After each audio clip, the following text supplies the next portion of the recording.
नमस्कार दोस्तों, स्वागत है आपका आज के मुख्य समाचार में, जिसमें सबसे पहली और बड़ी खबर में आपको बताएंगे कि चीन के खिलाफ वैज्ञानिकों को मिला सबसे बड़ा सबूत, सामने आई कोरोना वायरस के उत्पत्ति की सच्चाई।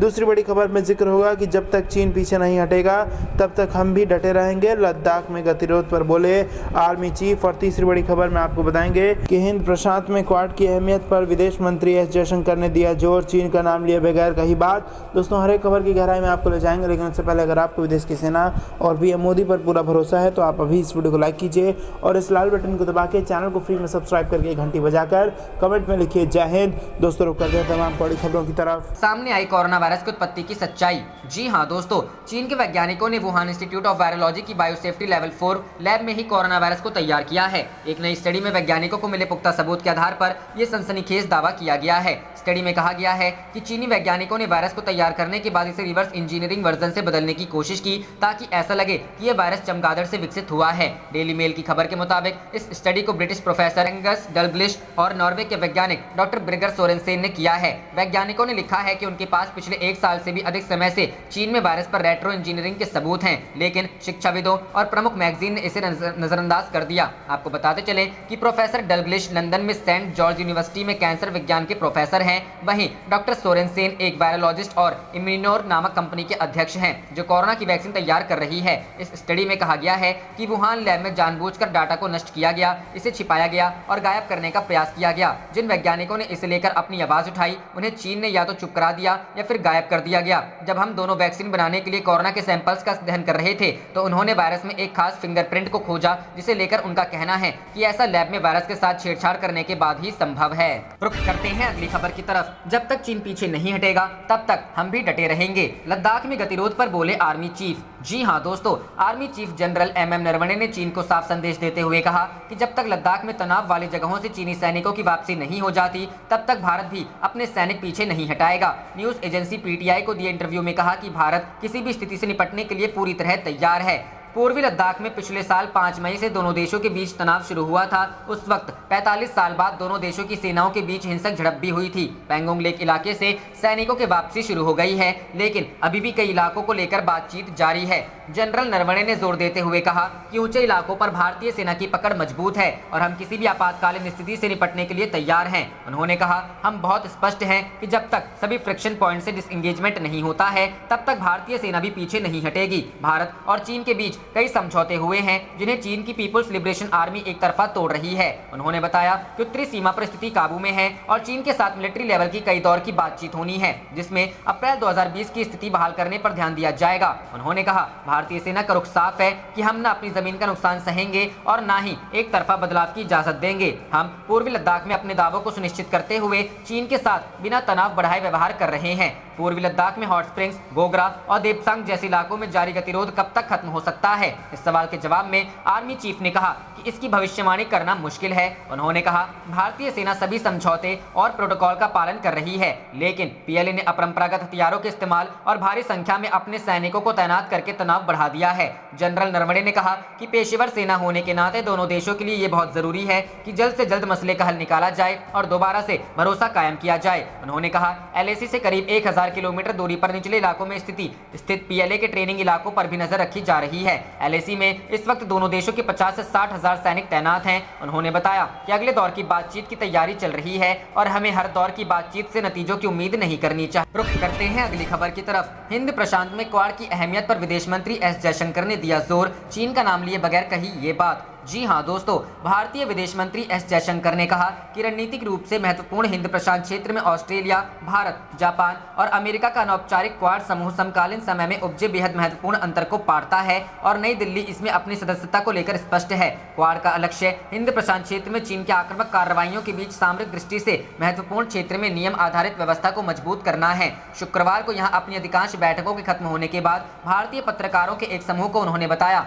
समकालीन समय में जहाँ वैश्विक और और क्षेत्रीय जरूरतें हैं जिन्हें एक देश द्वारा पूरा नहीं किया जा सकता। उभरे एक बेहद महत्वपूर्ण अंतर को आज क्वाड पाड़ता है। इस अंतर को किसी एक द्विपक्षीय रिश्ते से भी दूर नहीं किया जा सकता और बहुपक्षीय स्तर पर भी इसका समाधान नहीं किया जा रहा है। अमेरिका की आधिकारिक यात्रा पर पहुंचे जयशंकर 20 जनवरी को जो बाइडेन के अमेरिकी राष्ट्रपति बनने के बाद से देश की यात्रा पर आने वाले पहले भारतीय कैबिनेट मंत्री हैं। उन्होंने कहा कि क्वाड में अपनी सदस्यता को लेकर भारत का रुख साफ है। साथ ही कहा कि वह पिछले कई वर्षों से इस समूह की प्रगति में व्यक्तिगत तौर पर शामिल रहे हैं, तब से जब वह भारत के विदेश सचिव थे। जयशंकर ने कहा, हम क्वाड के सदस्य हैं। हम जब किसी भी चीज के सदस्य होते हैं तो हम उसे लेकर बहुत उत्सुक होते हैं, नहीं तो हम इसके सदस्य ही नहीं होते। क्वाड पर हमारा रुख साफ है। विदेश मंत्री और बाइडेन प्रशासन के शीर्ष अधिकारियों के बीच जिन प्रमुख मुद्दों पर चर्चा हुई उनमें क्वाड का मुद्दा भी शामिल था। उन्होंने अपनी यात्रा के दौरान विदेश मंत्री एंटनी ब्लिंकन, रक्षा मंत्री लॉर्ड ऑस्टिन और राष्ट्रीय सुरक्षा सलाहकार जैक सुलिवन से मुलाकात। रुख करते हैं अगली खबर की तरफ। अमेरिका ने कर्मचारियों से गुलामों जैसे बर्ताव पर चीनी कंपनी से सी फूड का आयात रोका।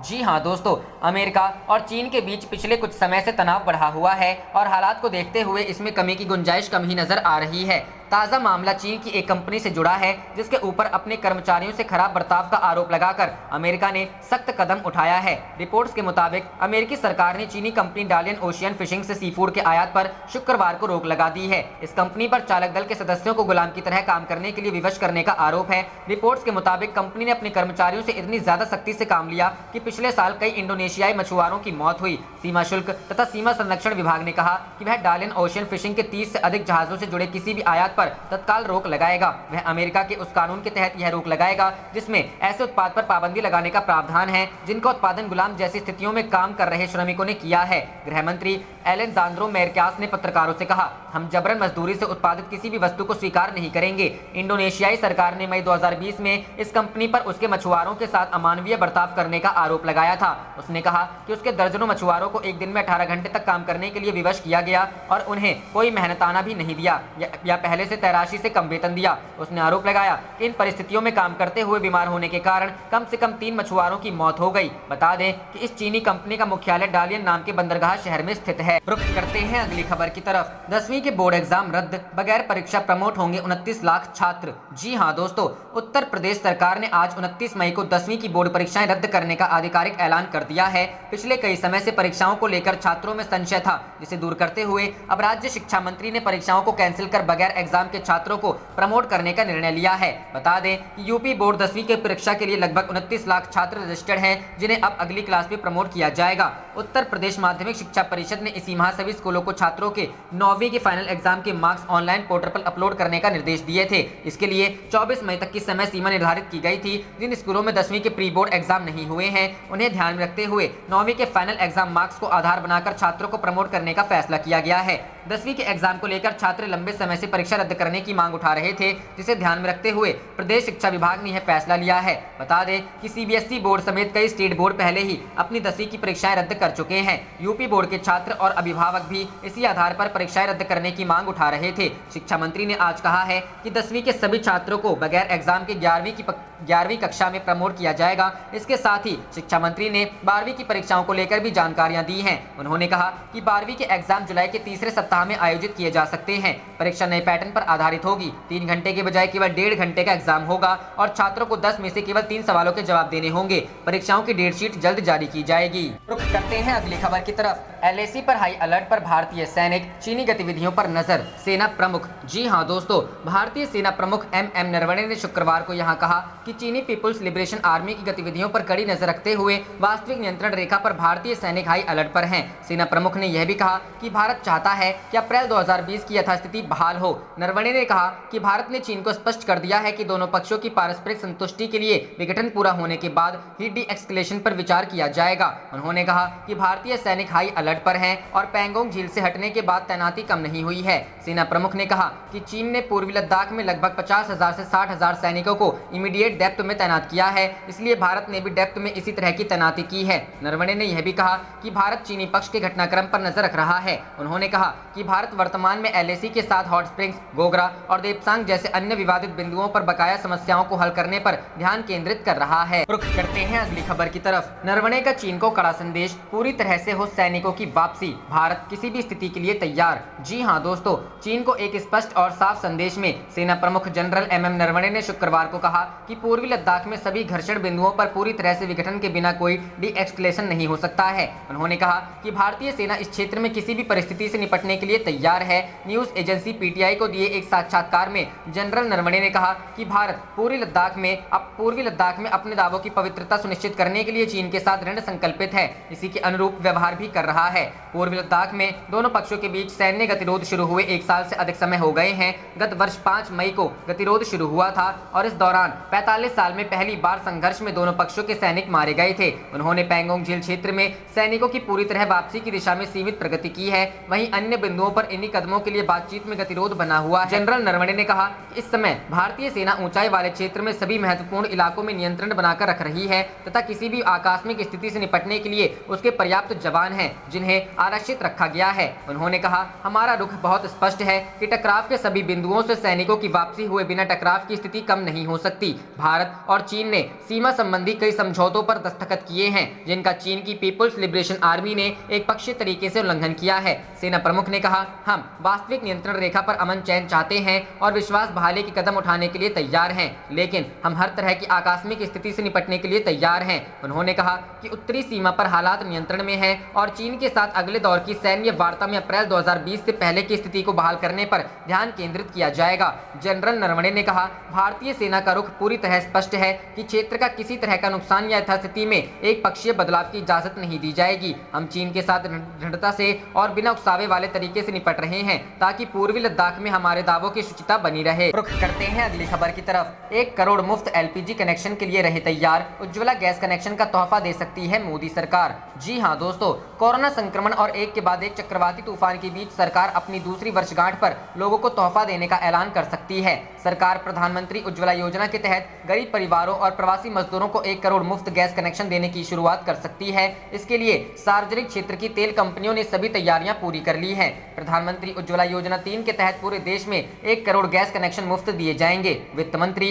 निर्मला सीतारमण ने वर्ष 2021-22 का बजट पेश करते हुए इसका ऐलान किया था, पर 5 राज्यों के विधानसभा चुनाव की आचार संहिता लागू होने की वजह से इस घोषणा पर अमल नहीं हो सका। अब सरकार मुफ्त गैस कनेक्शन वितरित करने के लिए तैयार है। प्रधानमंत्री नरेंद्र मोदी की अगुवाई में सरकार 30 मई को अपने दूसरे कार्यकाल के 2 साल पूरे कर रही है। ऐसे में उम्मीद है कि पेट्रोलियम मंत्रालय इस दिन से मुफ्त गैस कनेक्शन का वितरण शुरू कर सकता है। इसके लिए सार्वजनिक क्षेत्र की कंपनियों ने गैस एजेंसियों को मानक संचालन प्रक्रिया जारी की है ताकि लाभार्थियों की पहचान कर सके। सरकार की तरफ से जारी SOP में कहा गया है कि प्रवासी मजदूर भी प्रधानमंत्री उज्ज्वला योजना के तहत मुफ्त गैस कनेक्शन लेने के हकदार होंगे, बशर्ते परिवार में गैस कनेक्शन लेने के लिए कोई वयस्क महिला मौजूद हो। प्रवासी मजदूरों को पते के दस्तावेज की जगह शपथ पत्र जमा करना होगा। संबंधित अधिकारी जांच के बाद कनेक्शन जारी कर सकते हैं। रुख करते हैं अगली खबर की तरफ। अमेरिका मानता है कि अफगानिस्तान पर बातचीत में भारत अहम हिस्सा है, जयशंकर। जी हां दोस्तों, विदेश मंत्री S जयशंकर ने कहा कि अमेरिका का मानना है कि जब अफगानिस्तान के भविष्य पर चर्चा की बात आती है तो भारत इस बातचीत का अहम हिस्सा है। जयशंकर अमेरिका की आधिकारिक यात्रा पर है। उन्होंने कहा कि रक्षा मंत्री लॉर्ड ऑस्टिन, विदेश मंत्री एंटनी ब्लिंकन और राष्ट्रीय सुरक्षा सलाहकार जैक सुलिवान के साथ बैठक के दौरान अफगानिस्तान के हालात पर चर्चा हुई। विदेश मंत्री ने कहा, रक्षा मंत्री विदेश मंत्री के साथ बैठक में अफगानिस्तान का मुद्दा भी उठा क्योंकि यह एक अहम मुद्दा है। उन्होंने कहा, एक बार वहां से अमेरिकी सैनिक चले जाएं, फिर जो संभावित परिदृश्य है उससे हमें यकीनन सरोकार है, उससे अफगानिस्तान को भी सरोकार है। अमेरिका के लिए भी वह मायने रखता है और क्षेत्रीय स्तर पर भी उसका व्यापक असर होगा। दरअसल अमेरिका के राष्ट्रपति जो बाइडेन ने अप्रैल माह में घोषणा की थी कि इस वर्ष 11 सितंबर तक अफगानिस्तान से सारे सैनिक वापस बुला लिए जाएंगे और इसी के साथ देश के सबसे लंबे समय तक चला युद्ध समाप्त हो जाएगा। यहाँ भारतीय संवाददाताओं के एक समूह से बातचीत में जयशंकर ने कहा कि प्रत्येक बैठक में अफगानिस्तान पर चर्चा हुई। उन्होंने कहा, मुझे नहीं लगता कि यह कोई बड़ा मुद्दा था कि भारत की भूमिका क्या है। मेरा मतलब है कि भारत का हित है, भारत का प्रभाव है, भारत का वहाँ इतिहास है। हम क्षेत्र के एक देश हैं, हम अफगानिस्तान के साथ सीमा साझा करते हैं। जयशंकर ने कहा, तो अमेरिका में और कई देशों में साफ तौर पर ऐसा मानना है कि जब आप अफगानिस्तान के भविष्य पर चर्चा करते हो तो भारत उस बातचीत का जरूरी हिस्सा है। उन्होंने एक प्रश्न के उत्तर में कहा, इस बात पर चर्चा हुई कि क्या हो सकता है, क्या होना चाहिए, क्या नहीं होना चाहिए। रुख करते हैं अगली खबर की तरफ। चीन का काउंटडाउन शुरू, 88 दिनों में दुनिया के सामने होगी कोरोना की सच्चाई। जी हाँ दोस्तों, पहली बार 31 दिसंबर 2019 को चीन में विश्व स्वास्थ्य संगठन के दफ्तर ने जिनेवा में अपने मुख्यालय को ये सूचना भेजी थी कि वुहान में कुछ लोग निमोनिया में मिलती जुलती बीमारी से संक्रमित हुए हैं। निमोनिया फेफड़ों में होने वाले संक्रमण की बीमारी को कहते हैं। ये वही दिन था जब पूरी दुनिया नए वर्ष में प्रवेश करने की तैयारी कर रही थी। दुनिया के लगभग सभी बड़े शहरों में वर्ष 2020 का शानदार स्वागत हुआ, लेकिन जिस समय दुनिया जश्न में डूबी थी तब ये चिट्ठी WHO के दफ्तर में एक बम की तरह गिरी। WHO ने 1 जनवरी 2020 को चीन से इस पर स्थिति स्पष्ट करने को कहा और चीन ने इस पर 3 जनवरी 2020 को अपना जवाब दिया। उस समय चीन ने पहली बार दुनिया को यह बताया था कि वुहान में निमोनिया से मिलती जुलती बीमारी फैल रही है। चीन के मुताबिक तब तक वुहान में 44 लोग ही इस अज्ञात बीमारी से संक्रमित थे,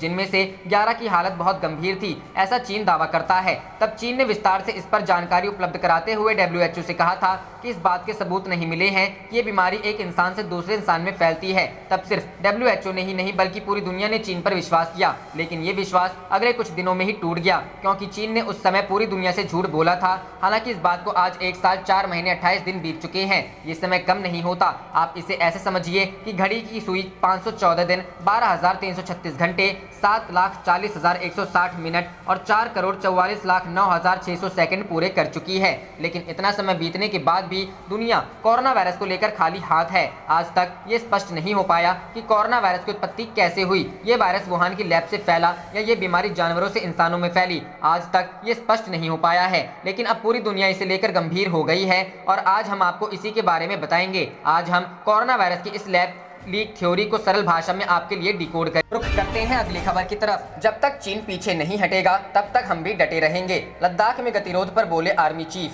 जी हां दोस्तों, army chief general MM Naravane ने चीन को साफ संदेश देते हुए कहा कि जब तक लद्दाख में तनाव वाली जगहों से चीनी सैनिकों की वापसी नहीं हो जाती तब तक भारत भी अपने सैनिक पीछे नहीं हटाएगा। न्यूज एजेंसी PTI को दिए इंटरव्यू में कहा कि भारत किसी भी स्थिति से निपटने के लिए पूरी तरह तैयार है। पूर्वी लद्दाख में पिछले साल 5 मई से दोनों देशों के बीच तनाव शुरू हुआ था। उस वक्त 45 साल बाद दोनों देशों की सेनाओं के बीच हिंसक झड़प भी हुई थी। पैंगोंग लेक इलाके से सैनिकों की वापसी शुरू हो गई है, लेकिन अभी भी कई इलाकों को लेकर बातचीत जारी है। जनरल नरवणे ने जोर देते हुए कहा कि ऊंचे इलाकों पर भारतीय सेना की पकड़ मजबूत है और हम किसी भी आपातकालीन स्थिति से निपटने के लिए तैयार हैं। उन्होंने कहा, हम बहुत स्पष्ट हैं कि जब तक सभी फ्रिक्शन पॉइंट से डिसएंगेजमेंट नहीं होता है तब तक भारतीय सेना भी पीछे नहीं हटेगी। भारत और चीन के बीच कई समझौते हुए हैं जिन्हें चीन की पीपुल्स लिबरेशन आर्मी एक तरफा तोड़ रही है। उन्होंने बताया कि उत्तरी सीमा पर स्थिति काबू में है और चीन के साथ मिलिट्री लेवल की कई दौर की बातचीत होनी है, जिसमें अप्रैल 2020 की स्थिति बहाल करने पर ध्यान दिया जाएगा। उन्होंने कहा, भारतीय सेना का रुख साफ है कि हम न अपनी जमीन का नुकसान सहेंगे और न ही एक तरफा बदलाव की इजाजत देंगे। हम